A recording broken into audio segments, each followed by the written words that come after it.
Hello, नमस्कार प्यारे दोस्तों। आप देख रहे हो हमारा जो यूट्यूब चैनल है अक्षय दृष्टि एजुकेशन। और आपको इस यूट्यूब चैनल जो प्लेटफॉर्म है इस पर आज हम पढ़ेंगे जो बीए पार्ट थर्ड ईयर में जो अपने पाश्चात्य राजनीतिक विचारक है उनमें से जो प्रथम राजनीतिक दार्शनिक विचारक है प्लेटो। उस प्लेटो के संबंध में हम इसको डिटेल से पढ़ेंगे कि प्लेटो के जो सिद्धांत हैं वो कौन से हैं और प्लेटो ने अपने जो विचार दिए हैं शिक्षा के क्षेत्र में और न्याय के क्षेत्र में जो विचार दिए हैं उनके बारे में हम यहाँ पढ़ेंगे। तो सबसे पहले लेते हैं प्लेटो का परिचय। और प्लेटो का परिचय लेने से पहले हम ये डिक्लेयर करते हैं कि इन्हें पश्चिमी जगत के प्रथम राजनीतिक दार्शनिक होने का एक गौरव प्राप्त है।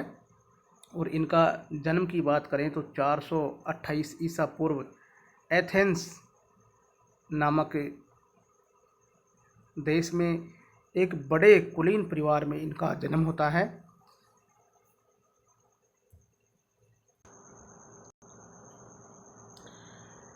इनके जो पिता हैं वो अरिस्टोन, ये एथेंस के अंतिम सम्राट जो होते हैं और वो अंतिम सम्राट होते हैं कार्डरस वंश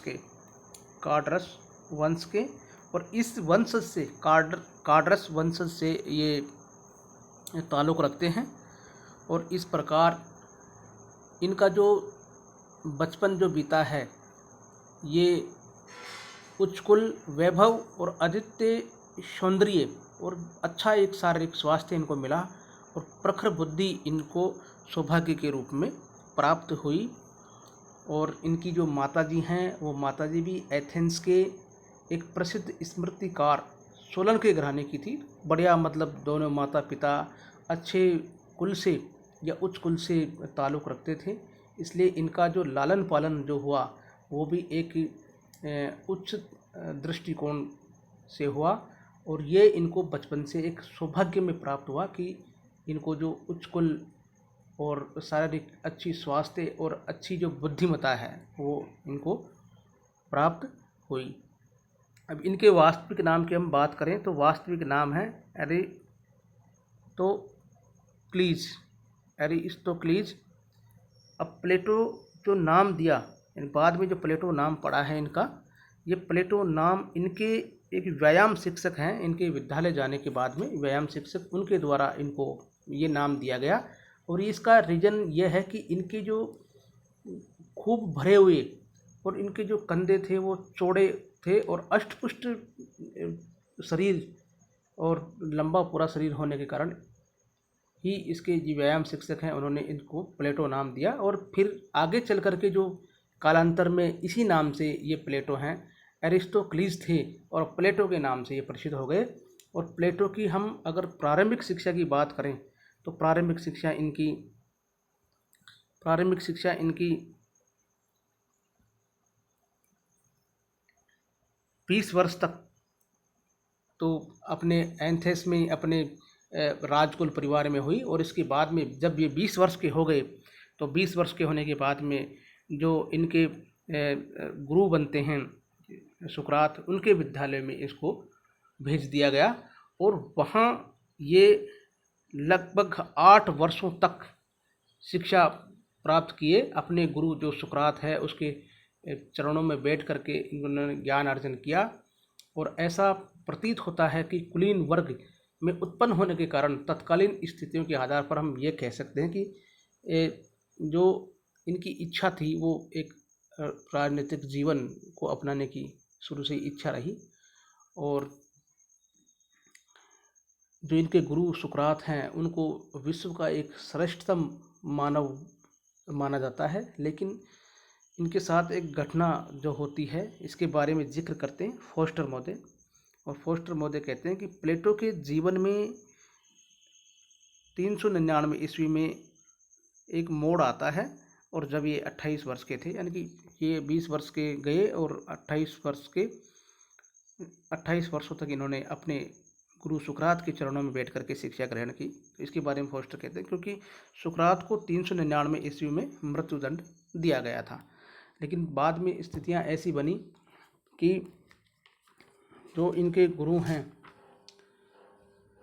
उन्होंने इनको बहुत अच्छी शिक्षा दी और ये अपने गुरु से बहुत ज़्यादा प्रभावित हुए और इन्होंने इनके गुरु के बाद में, मरने के बाद में, एक दार्शनिक जीवन को अपना लिया।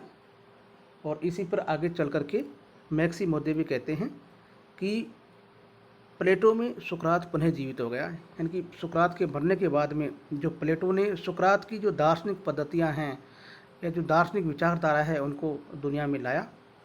तो सुकरात की जो मृत्यु है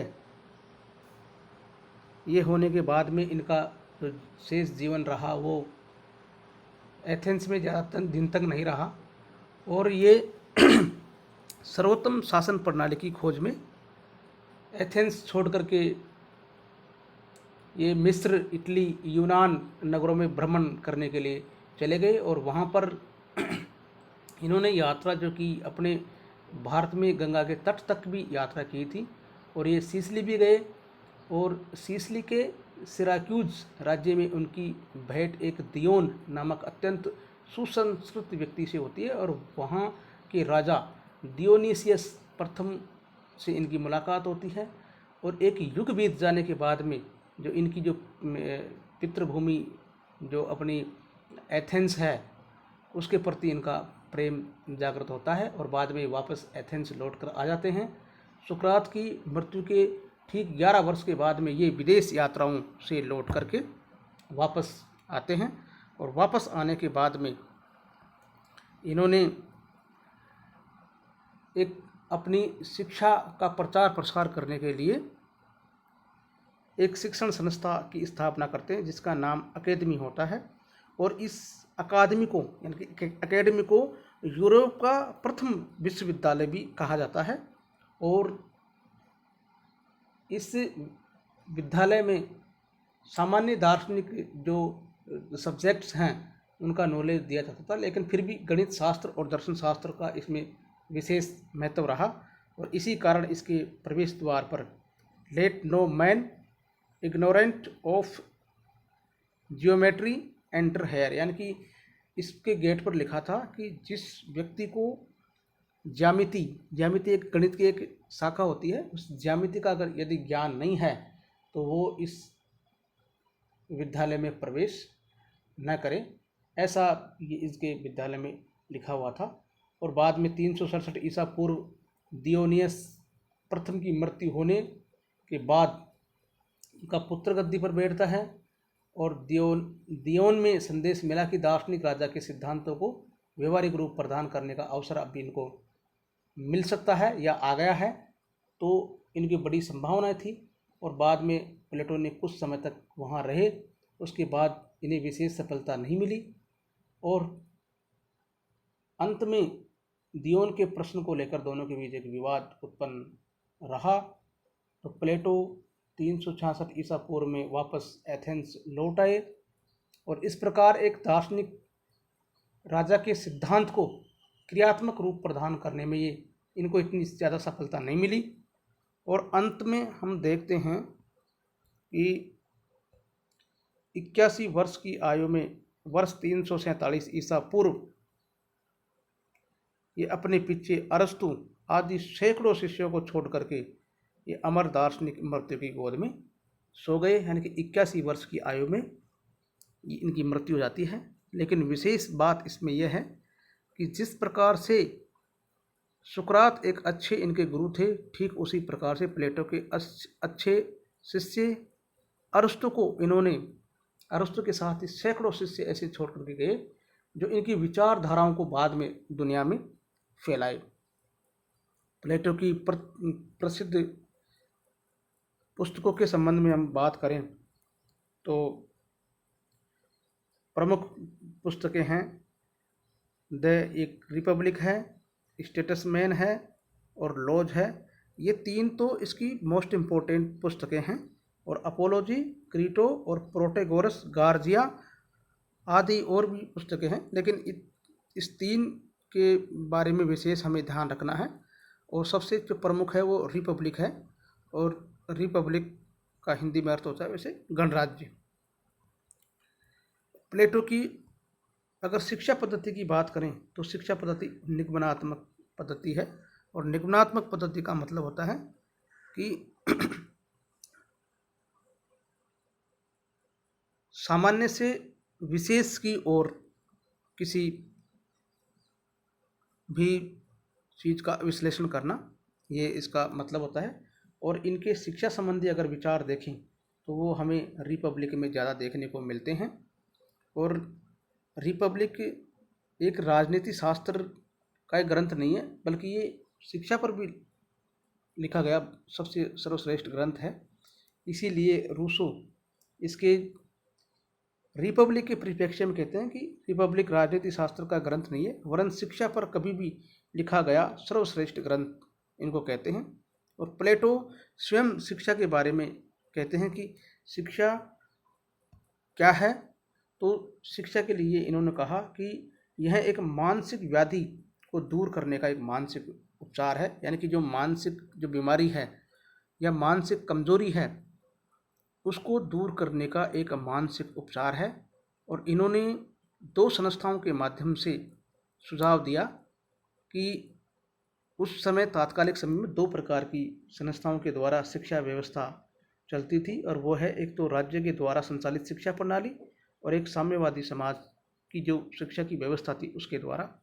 तो तत्कालीन शिक्षा पद्धतियां हैं वो उनका आधार रहा एथेंस और स्पार्टा, यानी कि स्पार्टा एथेंस के पास में ही एक दूसरा देश था, और इसकी दोनों की शिक्षा पद्धतियों के बारे में इन्होंने जाना समझा, और उसका आकलन करने के बाद में इन्होंने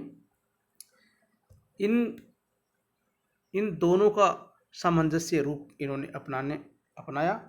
और हम देखते हैं कि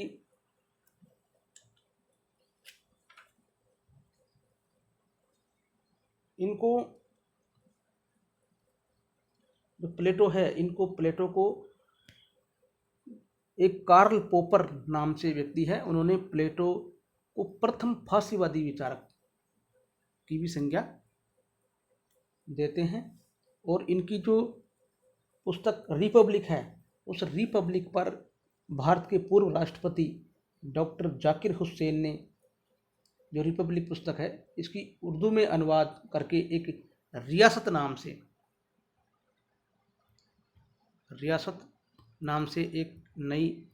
एक पुस्तक लिखी थी। और इनके संबंध में बहुत सारे विचारक हैं वो अलग अलग मान्यताएं रखते हैं कि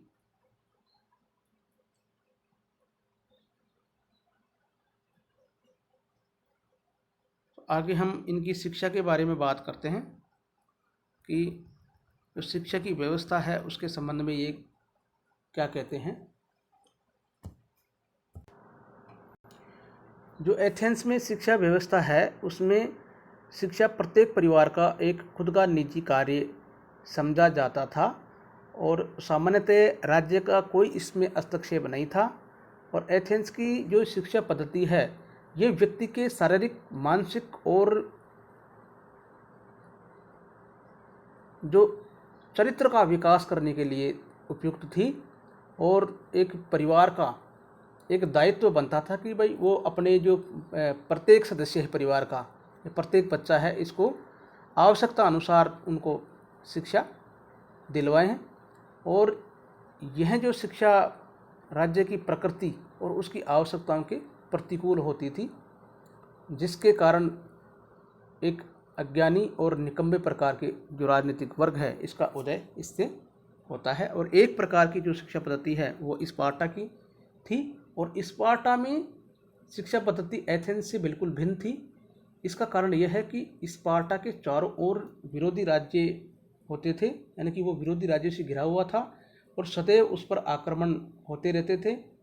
और दुश्मन राज्यों से घिरे होने के कारण हमेशा उस राज्य में भय का एक वातावरण बना हुआ था। इसलिए वहाँ के प्रत्येक नागरिक को, चाहे वो पुरुष हो और महिला हो, दोनों को कठोर सैनिक प्रशिक्षण की व्यवस्था वहाँ पर प्रचलित थी। और स्पार्टा में जो बच्चे होते थे उन बच्चों को 7 वर्ष की आयु में ही उनके परिवार से ले जा करके और राज्य की जो आधिकारिक जो संस्थाएं बनी हुई थी उन संस्थाओं में उनका दाखिला होता था और पूरी तरह से उनका शारीरिक प्रशिक्षण की एक श्रेष्ठ व्यवस्था थी। किंतु ऐसा नहीं था कि शारीरिक कठोर प्रशिक्षण था, बल्कि मानसिक और बौद्धिक प्रशिक्षण भी वहाँ पर मिलता था। लेकिन यहाँ ज़्यादा जो जोर दिया गया वो सैनिक प्रशिक्षण पर ज़्यादा जोर दिया गया। इस प्रकार से प्लेटो की जो शिक्षा योजना है ये इन एथेंस और स्पार्टा इन दोनों का इसमें समावेश किया है। और उन्होंने व्यक्ति की जो शिक्षा की व्यवस्था राज्य के द्वारा करनी चाहिए ऐसा उन्होंने बताया।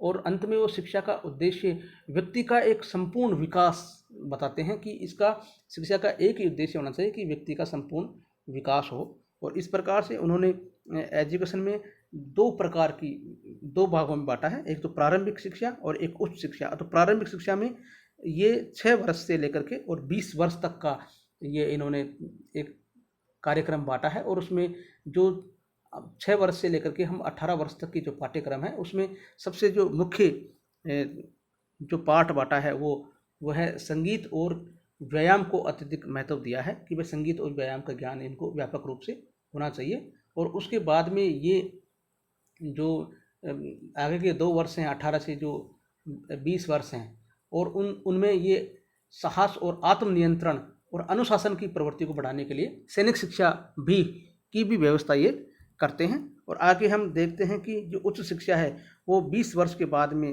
शुरू होती है और 20 वर्ष के बाद में एक परीक्षा होती है। और उस परीक्षा में अगर कोई व्यक्ति अगर फेल हो जाता है या कोई विद्यार्थी छात्र फेल हो जाता है तो उनको वो ये कहते हैं कि ये सैनिक और उत्पादक वर्ग है, इनमें काम करने योग्य है और वो उन्हीं सेक्टर में उनको भेजते थे। और उसके बाद में 10 साल तक और शिक्षा होती थी जिसके अंदर सामान्यतः जो पाठ्यक्रम है उनमें गणित है, नीति शास्त्र है, ज्योतिष है और दर्शन शास्त्र, इनका अध्ययन इसमें रखा गया। लेकिन प्लेटो का शुरू से ही एक प्रिय विषय रहा गणित और गणित को उन्होंने ज़्यादा जोर दिया। और ये इस गणित शास्त्र को दर्शन शास्त्र की प्रथम सीढ़ी वो मानते थे। इसलिए दर्शन के जो भावी अध्ययन का जो मार्ग प्रशस्त करता है उसमें युद्ध में भी उपयोगी होने के कारण गणित को एक उच्च शिक्षा में एक विशेष स्थान उन्होंने दिया है। इसीलिए तो प्लेटो ने अपनी जो शिक्षण संस्थान जो जिसमें पिछले हमने बात कर लिया अकादमी, उसके प्रवेश द्वार पर एक वाक्य साफ साफ लिख रखा था कि ज्यामिति यानी कि जो एक गणित की एक शाखा होती है उस ज्यामिति से अगर कोई व्यक्ति अपरिचित है तो वो व्यक्ति यहाँ पर प्रवेश न करे, ये साफ साफ उन्होंने लिख रखा था। इसके बाद में हम बात करते हैं कि 10 वर्षों तक ये शिक्षा ग्रहण करने के बाद में अगर उनकी फिर एक एग्ज़ाम होती है और उसमें अगर कोई विद्यार्थी फेल हो जाता तो फिर साधारण अधिकारी के लिए उनको भेज देते हैं, भाई राज्य का साधारण अधिकारी बनेगा। फिर एक 5 वर्ष के बाद में यानी कि 35 साल का जब व्यक्ति हो जाता है उसके बाद में फिर एक एग्ज़ाम होती है। और इन 5 वर्षों में जो शिक्षा की व्यवस्था थी वो द्वंद्व और दर्शन की शिक्षा की व्यवस्था थी, यानी कि डायलैक्टिक एंड फिलोसफी की शिक्षा पर विशेष ज़्यादा बल दिया गया।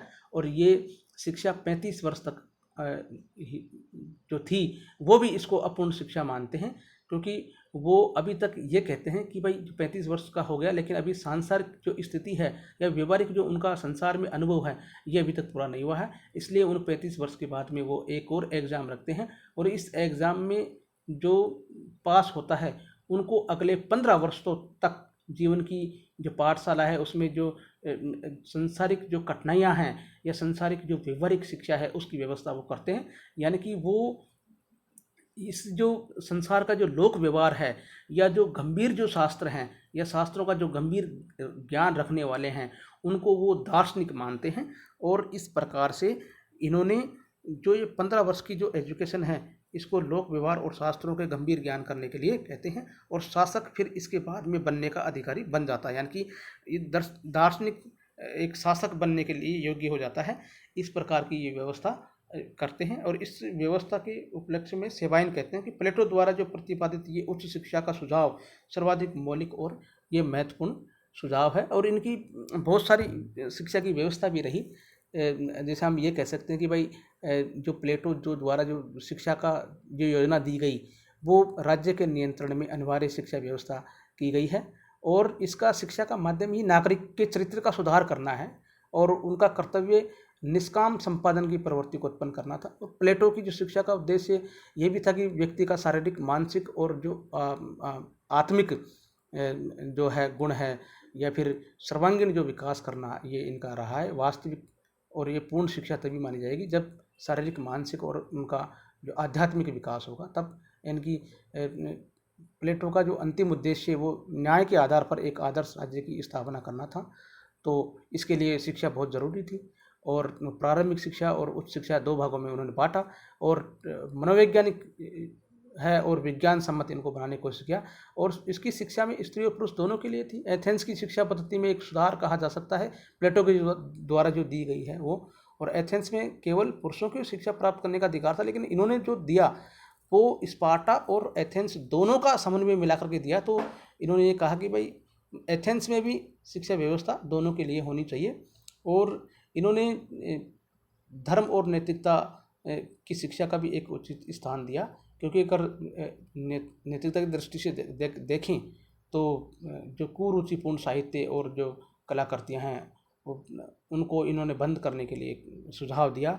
और ये शिक्षा व्यवस्था को एक बहुत बड़ा एक योगदान मानते हैं मनुष्य के जीवन में। इसीलिए वो शिक्षा पद्धति की एक विशेषता शासन को एक कला मान करके सुशासन के लिए शासकों को शिक्षण प्राप्त करने पर बल देते हैं। और कई इसके आलोचक भी हैं, आलोचना भी करते हैं। और तो आलोचनाओं में मैक्सी के द्वारा लिखा गया प्लेटो की शिक्षा योजना अनेक दृष्टियों से स्पष्टतया आधुनिक लगती है, यानी कि आधुनिक शिक्षा पद्धति से ये मिलती हुई नजर आती है।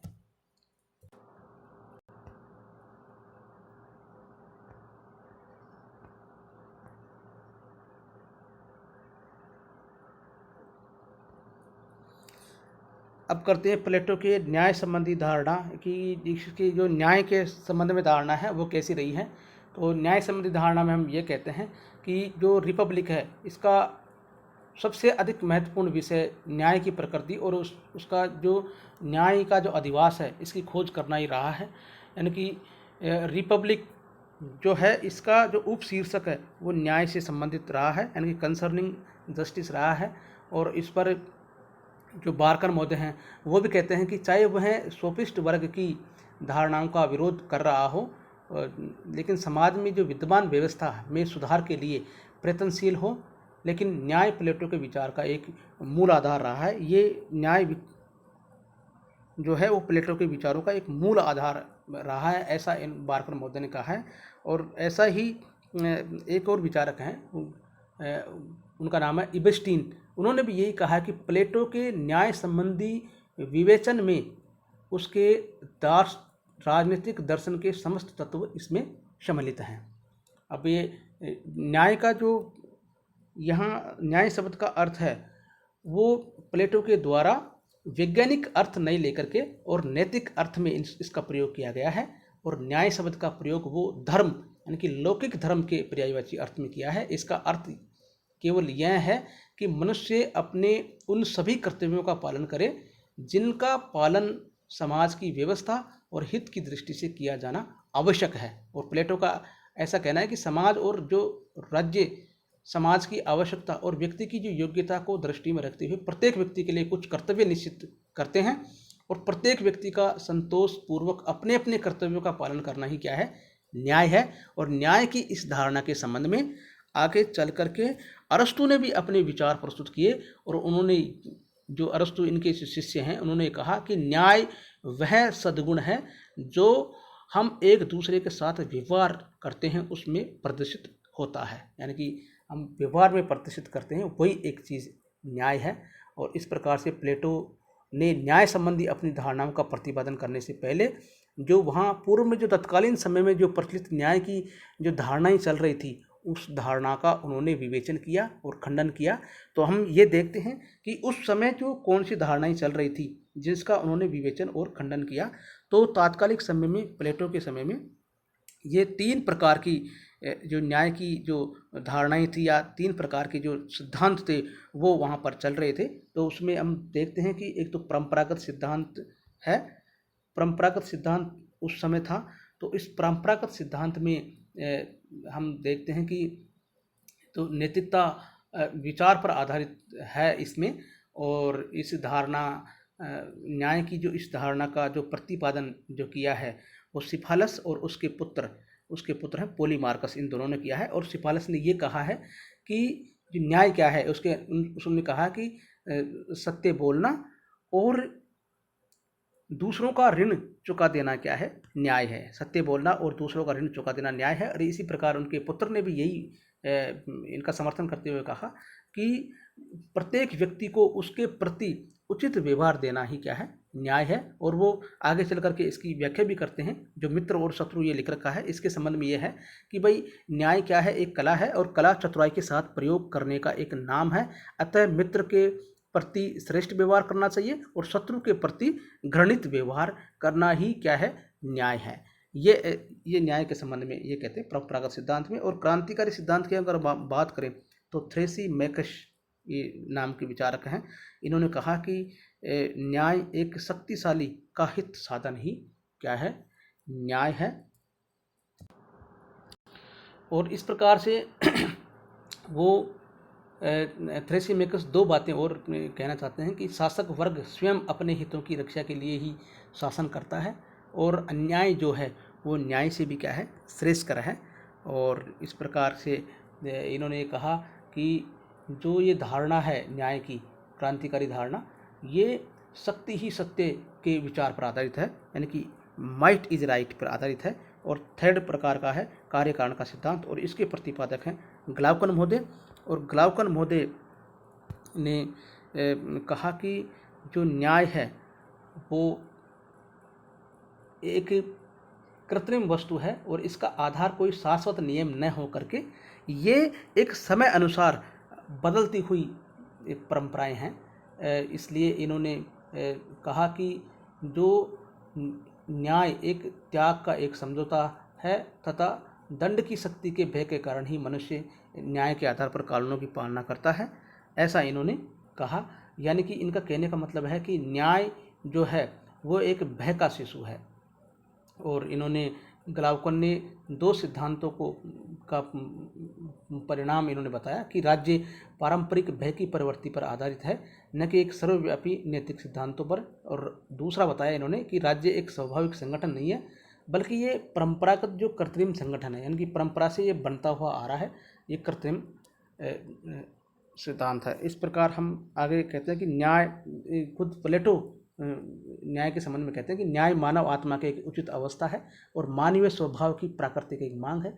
और प्लेटो इस प्रकार से कहते हैं कि न्याय राज्य की एक प्रकार से प्राणवायु है, इनकी राज्य को एक प्राणवायु के रूप में कहते हैं और एक मानव की जो आत्मा है उसकी एक उचित अवस्था बताते हैं।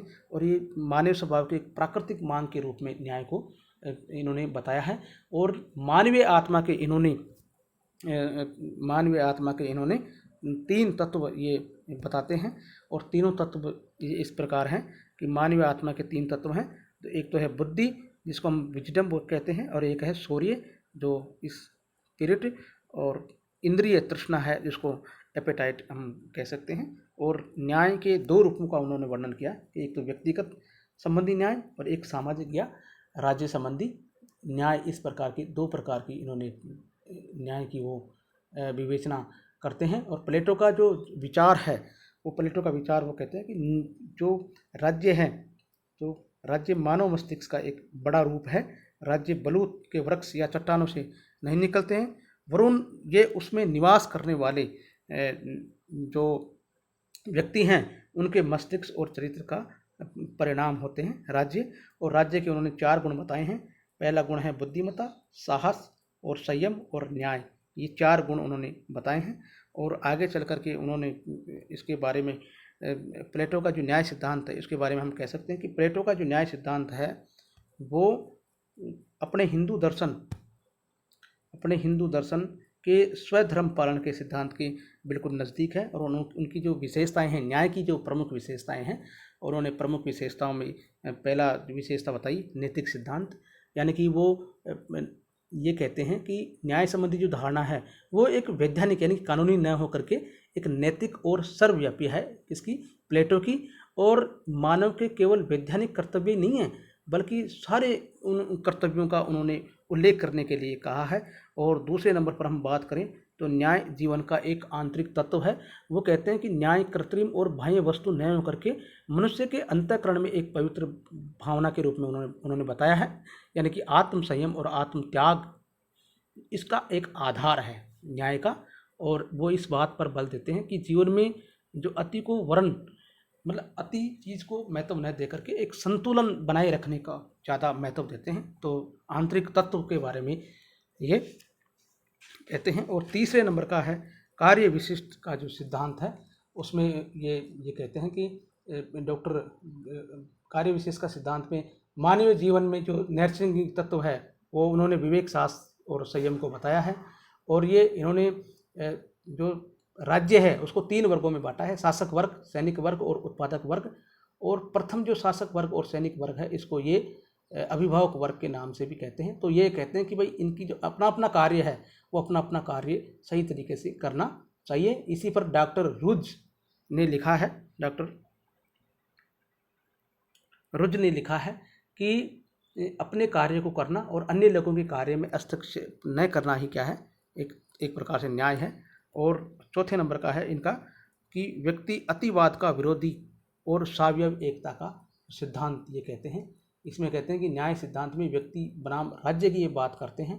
इसमें व्यक्ति राज्य के लिए है और राज्य के प्रति उसके कर्तव्य ही हैं, अधिकार नहीं है। प्लेटो स्पष्ट रूप से लिखता है कि नागरिकों में कर्तव्य की भावना ही राज्य का एक न्याय सिद्धांत है। और सबसे लास्ट में जो इन्होंने कहा वो दार्शनिक शासक के संबंध में कहा कि न्याय की प्राप्ति के लिए जरूरी है कि राज्य की जो शासन व्यवस्था है वो विवेकशील, निस्वार्थी और कर्तव्यपरायण व्यक्तियों के हाथों में होनी चाहिए। और ऐसा व्यक्ति वही है जो इनके शिक्षा व्यवस्था में 50 वर्षों तक शिक्षा प्राप्त करने वाला था, यानी कि दार्शनिक शासक का इन्होंने नाम दिया है। और उस समय जो न्याय की व्यवस्था थी तो वो एथेंस में तो जिसकी लाठी उसकी भैंस जैसा सिद्धांत था। लेकिन आगे चल कर के इन्होंने जो अनेक जो सोफिस्ट वर्ग हैं, बुद्धिमान जो व्यक्ति हैं, उन्होंने अपनी बुद्धि और तर्क से उन चीज़ों को न्याय संगत ठहराया कि सब अपने अपने कर्तव्य को करना चाहिए और एक दूसरे के कार्य में हस्तक्षेप नहीं करना चाहिए। और उन्होंने नैतिकता और सदा आचरण पर विशेष ज़्यादा बल दिया। और समाज में जो व्यवस्थाएं थी उनमें जो कुरीतियाँ थी उनको दूर करने के लिए भी प्लेटो ने अपने श्रेष्ठ तर्क दिए और अपने विचार प्रस्तुत किए। इस प्रकार से हम इस प्लेटो के शिक्षा सिद्धांत और न्याय सिद्धांत 2 के बारे में पढ़ चुके हैं। और आगे का जो हम वीडियो इसमें अपलोड करेंगे वो प्लेटो का पार्ट 2 होगा। और पार्ट 2 में हम प्लेटो का जो साम्यवाद है वो और प्लेटो की जो उस समय की राज्य व्यवस्थाएं थी उनके बारे में हम चर्चा करेंगे। तो प्यारे साथियों, ये आपको कैसा लगा? और आशा करते हैं कि ये आपको अच्छे से समझ में आया होगा। और कोशिश करेंगे कि आगे के जो पार्ट डाले जाएंगे वो और भी अच्छी समझ से डाले जाएंगे। और आप इस चैनल को सब्सक्राइब करें और अपने दोस्तों में इसको भेजें, बेल आइकन प्रेस करें ताकि सबसे पहले जो नोटिफिकेशन है, जो नया वीडियो बना करके डालेंगे उसका नोटिफिकेशन आप तक पहुंच सके। तो दोस्तों धन्यवाद।